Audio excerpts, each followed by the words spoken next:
श्री साईबाबा लोकप्रबोधन कला महाविद्यालय वडनेर BA भाग 3 सत्र 5 च्या अभ्यासवर्गामध्ये सर्व विद्यार्थ्यांचं स्वागत आहे. विद्यार्थ्यांनो, आज आपण मराठी विषयासाठी नेमलेला जो व्यावहारिक मराठीचा भाग आहे त्यामधील अनुवाद हा भाग अभ्यासासाठी घेत आहे.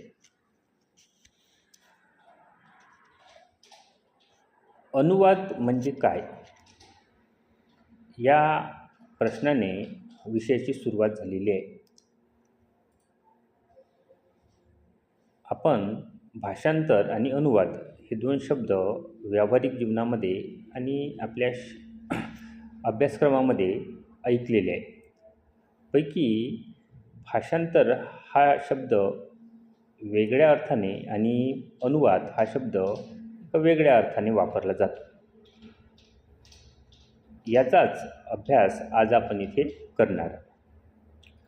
व्यावहारिक मराठी या सदराखाली आलेल्या अनुवाद या अभ्यासाला नेमलेल्या भागामध्ये प्रारंभी अनुवाद म्हणजे काय हे सांगून अनुवादाचे स्वरूप विशद केलेले आहे. सुरुवातीलाच म्हटलेलं आहे की अनुवाद या शब्दाची फोड केली तर अनु म्हणजे मागाहून आणि वाद हे वद या धातूचे रूप होय असं म्हटलेलं आहे. अनु म्हणजे मागाहून आणि वद म्हणजे वाद किंवा वद या धातूचे रूप होय, अर्थात मागाहून सांगितलेले असा अनुवाद या शब्दाचा अर्थ सांगितलेला आहे. थोडक्यात सांगायचं तर अनुवाद म्हणजे मागाहून सांगितलेले. इंटरप्रिटेशन जसे लिखित मसुद्याचे असते तसे मौखिक संभाषणाचेही असते. किंबहुना मौखिक संभाषणाच्या भाषांतराला अनुवाद संबोधणे अधिक संयुक्तिक राहील. वक्त्याच्या बोलण्यापाठोपाठ ताबडतोब सांगितलेला त्याच्या म्हणण्याचा गोषवारा असेच त्याचे स्वरूप असते. असं अनुवाद म्हणजे काय किंवा अनुवादाचं स्वरूप सांगताना म्हटलेलं आहे. येथे आपल्याला एक गोष्ट लक्षात येते ती म्हणजे अनुवाद आणि भाषांतर या दोन वेगवेगळ्या बाबी आहेत. तर अनुवाद म्हणजे काय तर मौखिक संभाषणाच्या भाषांतराला अनुवाद संबोधने अधिक संयुक्तिक राहील असं लेखकाचं मत आहे. तसंच वक्त्याच्या बोलण्याच्या पाठोपाठ ताबडतोब सांगितलेल्या त्याच्या म्हणण्याचा गोषवारा. एखाद्या वक्त्यानं जे आपलं मत मांडलं त्याचा गोषवारा कमीत कमी शब्दामध्ये जो सांगितलेला असतो हा गोषवारा म्हणजे अनुवाद होय असं लेखक येथे म्हणतात. आणि असंच अनुवादाचं स्वरूप आहे. याच कारणामुळे अनुवाद या शब्दाचा अर्थ मागाहून सांगितलेले असा केलेला दिसून येतो.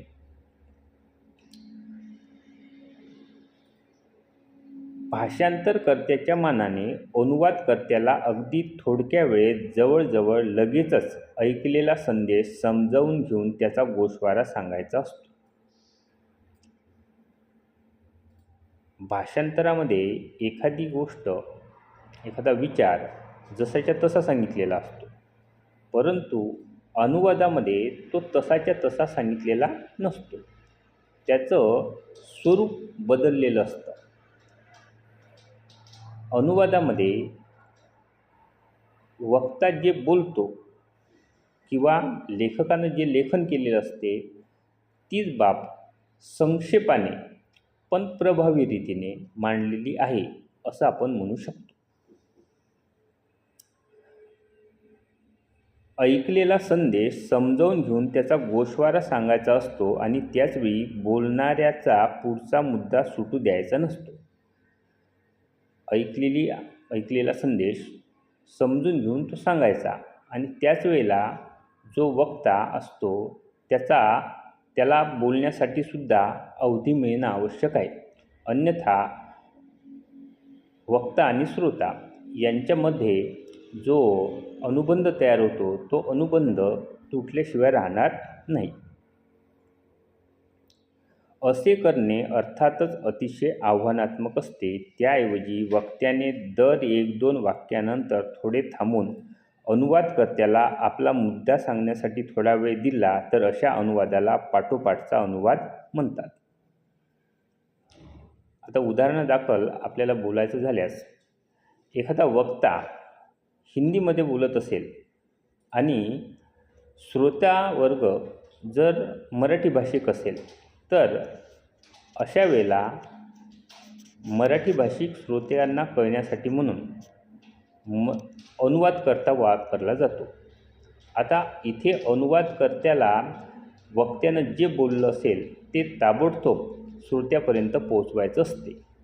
मात्र यावेळेला वक्त्याला काही गोष्टीचे भान ठेवावे लागते. ते म्हणजे बोलताना 1 किंवा 2 वाक्य बोलायची, त्यानंतर थांबून जायचं.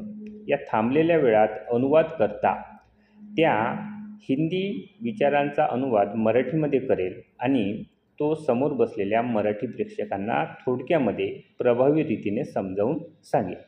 असं आपण अनुवादाचं स्वरूप असते असे म्हणू शकतो. अशा अनुवादाला पाठोपाठचा अनुवाद म्हणतात. तर वक्त्याच्या बोलण्याचा ओघ खुंटू न देता त्याचे म्हणणे दुसऱ्या भाषेत सांगत राहण्याच्या प्रकाराला तत्काळ अनुवाद असे म्हणतात. तर जिथे वक्त्याचा ओघ खुंटू न देता ताबडतोब तेव्हाच्या तेव्हाच जेव्हा श्रोत्यांपर्यंत त्याचे विचार वेगळ्या भाषेमध्ये पोहोचवले जातात, त्याला तात्काळ अनुवाद असं सुद्धा म्हणतात. अनुवादाच्या क्षेत्रात भाषांतरा इतक्या संधी उपलब्ध नाही हे खरे, पण चांगल्या अनुवादकर्त्याची वानवा हेही या क्षेत्रातील प्रादेशिक भाषाचा विस्तार न होण्याचे प्रमुख कारण आहे. लोकसभा आणि राज्यसभा येथे हिंदी व इंग्रजीतून परस्परात तसेच प्रादेशिक भाषांमध्ये तत्काळ अनुवाद करण्याची सुविधा उपलब्ध करून देण्याची व्यवस्था निर्माण केलेली आहे. मात्र त्यांच्या संकेतस्थळाला भेट दिली असता केवळ 3 अधिकारी, तेही प्रभारी किंवा तात्पुरत्या नेमणुकीचे असल्याची माहिती मिळते. तेथे काम करणारे भाषावार लोक कोणते, त्यांना या कौशल्यासाठी कोणत्या टप्प्यावर काही मार्गदर्शन मिळाले होते का, हे कळत नाही. येथे लेखकाने आपला एक अनुभवसुद्धा व्यक्त केलेला दिसतो की लोकसभा, राज्यसभेसारख्या क्षेत्रामध्ये सुद्धा अनुवादकर्त्याचं ज्या जागा ह्या तात्पुरत्या स्वरूपाच्या ठरलेल्या आहेत. आजच्या भागापुरते एवढेच. अनुवाद या विषयाचा पुढील भाग आपण पुढल्या तासिकेमध्ये बघू. धन्यवाद.